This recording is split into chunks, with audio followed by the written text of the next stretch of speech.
Well, Matt, thanks for joining us out here. I know it's freezing. We've picked literally the coldest spot in Braehead to talk to you, but just a little recap of what happened last weekend. Obviously, a crazy game to play in.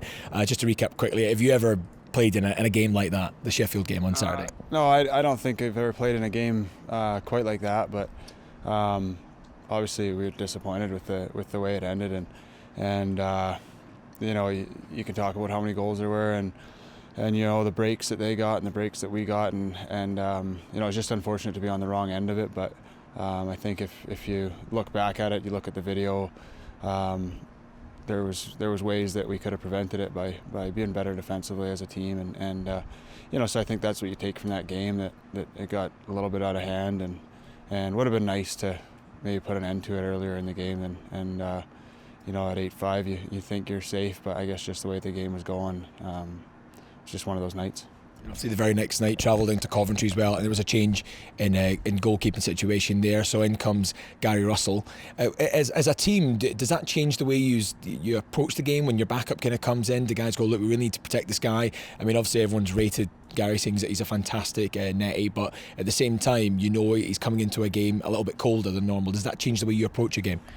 I think the whole team could kind of take it as a bit of a wake-up call, and that's nothing against Rusty, but when we play the way we did on Saturday night defensively, and the coach makes a change in goal, I think as a team,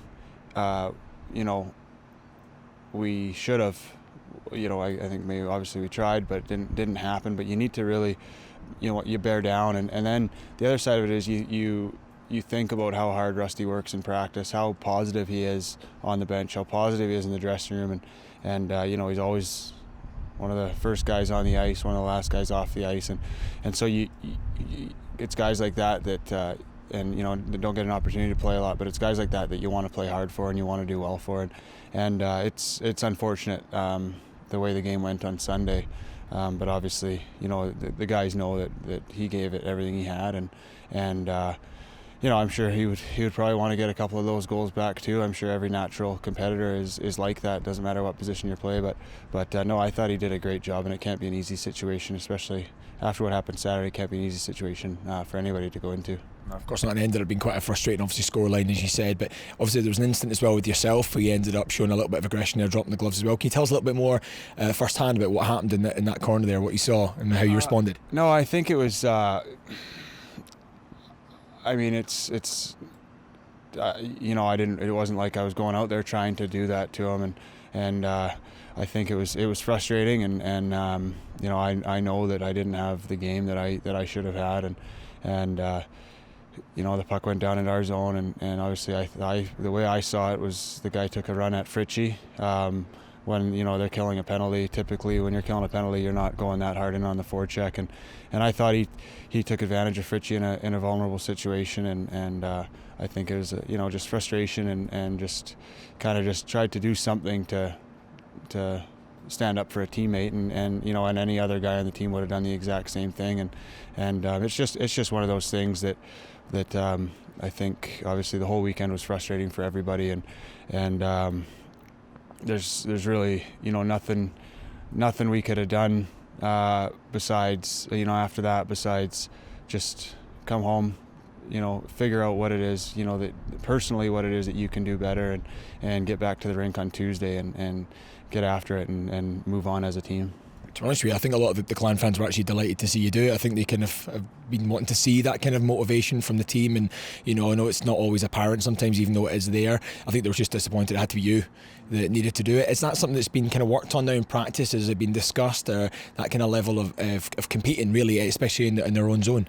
Yeah, I think that as far as that whole the hit with Fritchie, like I said, anybody would have done the same thing, and there's nobody above any other teammate on the team, and it wasn't like I was going to go out there and start a line brawl, but and it wasn't anything like that. But anybody would have done the same thing, so it doesn't matter if it was me or anybody else. And but yeah, this week in practice, it's been a lot of obviously you get there on Tuesday and the mood's not going to be very good, and you try as best you can just to put your head down and get through it, and you don't really look at it as punishment, but obviously the practices are going to be a little bit harder than they would have been if we had played well this weekend and things had gone our way. So, and that's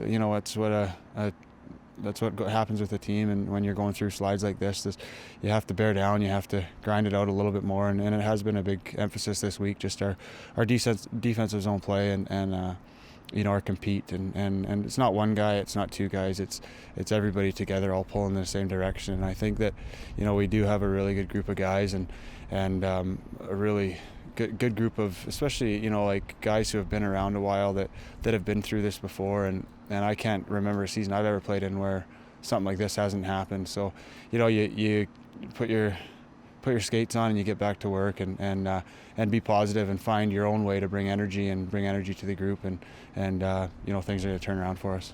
Well, I've gotten back to work this weekend is an interesting double away trip then to Manchester and Sheffield. Now, obviously, with Chris Britton out, that's going to be a little change up, at least on one of the lines there. Lee Esders is someone that stepped in to play with you guys as well on that line before. Do you expect him to kind of play in there? And also, Finner's mentioned Barry McKenzie's been playing well as well, and maybe due a shout on that line. Yeah, it's obviously unfortunate what happened with Brutes there, and he always brings the same kind of energy.